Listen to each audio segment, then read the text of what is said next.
All right, what do we got? Do you have an update on Zai and how much time he's expected to miss? Yeah, he's going to miss some time. He's got a lower body injury, so he'll miss some time. Makai Wingo has got a lower body injury. He's going to miss some time as well, so both those guys will miss some time. Right now, it's hard to say. Both of them are not practicing. We'll see what happens next week. Hey, Coach, up here, to your left. What's the vibe of practice this week? Is it more laid back because it's an open date, or is it the same as it always is during a game week? Yeah, we're very intentional about our work. We as you know, we're certainly a football team that needs to improve. We've identified a number of areas that we have to get better at. We're young in some areas. We're trying to develop depth.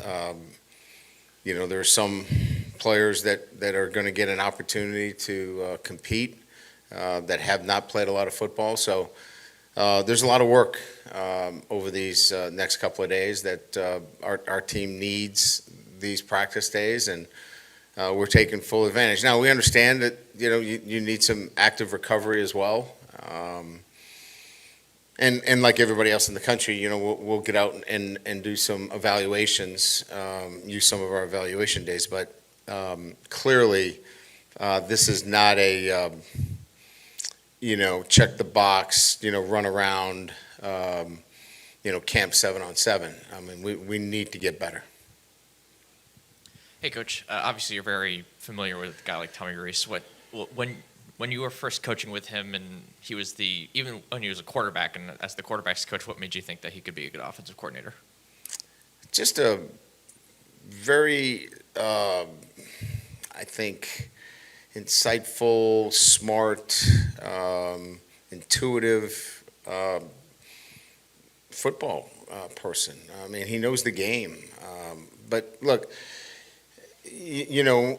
being a quarterback coach is one thing, and certainly he did a great job as a quarterback coach, but then when you're elevated to a coordinator's position, you also have to be able to have great relationships with all of your players. You have to organize a staff. And so, he brings much more than just being a guy that knows football. He's smart. He's savvy. Coordinators have to motivate and put together plans based upon the personnel they have. You've seen what he's done with the quarterback, and he's gotten better and better each week. So, I played him as a true freshman, and he was ready to play as a true freshman at Notre Dame. I think that says a lot about, who he is as a person, and he's always been ahead of the curve when it comes to things like that. Hey, Coach. Denver and Deuce, are they both inactive at this point? And people have asked, what does inactive mean? Is that like a healthy scratch? Is that discipline? Is that the university? What is inactive? Yeah, I know. Listen, I know a lot of people have questions about their status. All I can tell you is that they're on scholarship, they're enrolled in school, but right now they're not participating. They're still in the program, they're still in good standing, but they're not able to play right now. So let's leave it at that. Let's be patient, and we'll see what happens down the road. No. Hey, Coach. Andre Sam had one of his best games of the season on Saturday. What does his progression kind of look like since taking over that role early in the year? That's a good question. I would say it's been patience, control, playing within himself. Thought maybe played a little bit outside of himself a little bit, excited to play, maybe played a little bit outside of himself, and now the game has slowed down for him, and you can see that he's, in the right place, not overrunning things. I thought early on in the season maybe played a little bit out of control. Just patience and, just much more in control as a player. We saw Javian Toviano and Jeremiah Hughes play a good bit in the second half. Yeah. Just you alluded to it a little bit earlier, but those are obviously two guys you're probably going to try to get up for this game against Bama here in a couple weeks. Just talk. Yeah, about I would their say that they're in the progression. mix. Ashton Stamps should be ready to go. LaTerrence Welch. All those guys will be, certainly part of our rotation. We feel like all of them are capable of playing championship football. So it's our job to get them ready, and they're excited. We're excited about working with them, and we expect them to play well for us. I guess just to follow up, just what does that look like in terms of just getting those guys ready who maybe haven't played a whole ton, this year, and just making sure that their minds are right and getting the kind of reps they need to, be able to play. What does it look like? Sorry, just Yeah, no, I hear what you're trying to ask. I mean, they've been here for a while. Like they've been on campus. They know what our expectations and standards are. So it's not like we're breaking the glass here, and rolling them out for the first time. They've been observing. They've been part of it. They've been traveling. They know what it's like, and we feel like they're ready to play. And it's always about opportunity. And I think that these guys, given the opportunity now, are prepared and ready to play. And so now it's getting them ready to, step on a field in front of, whatever 80, 90,000 people against, a top 10 football team. And it's a little bit different there, but got great confidence in their ability. Hey, Coach, up here, speaking of the Bama game, considering that this team is in a very identical position as they were in last year going into the Bama game, how would you compare and contrast this team from last year to this year and the position going into next Saturday? Yeah, I respect the question. I just don't have, I just have never really spent time on compare and contrast, and I just stay focused on this team, and this is a different team. Each year is a different year. I think this team defensively is getting better. I'm excited about, what they've been able to do over the last few weeks. Obviously, this is an offense that is elite and needs to continue to play at that level. I think if they continue to play at that level, they give you a chance to win every game. So, the moment is now for us, and staying in the moment means continue to work and progress defensively and continue to play at that high level on the offensive side of the ball. Did something change with Makai or get worse about what he's dealing with since last week? Wingo? No, not really. I mean, he's been playing, with, a nagging injury, and we just need to get him right. We'll see where it takes him, but he's been playing injured here for the last probably 2-3 weeks, and getting him in a position where he physically can play at the level he needs to is the most important thing.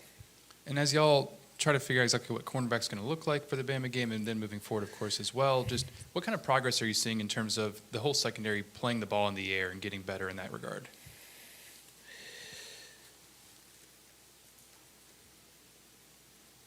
Well, I mean, I don't know what our interceptions were leading in the secondary, but we had, 3 interceptions in the back end of our defense. We got 2 or 3 PBUs. Clearly, against, Auburn, we played really good pass defense. And then Missouri, we had, a couple of interceptions there. So I think since we've settled on a structure defensively, I think we've seen the progress necessary to say that we're playing the ball much better in the air and we're making the kind of progress necessary. And we're going to have to be in that realm to continue the kind of success that we want to have. Our safeties are going to have to make plays, and our corners are going to have to continue to make plays.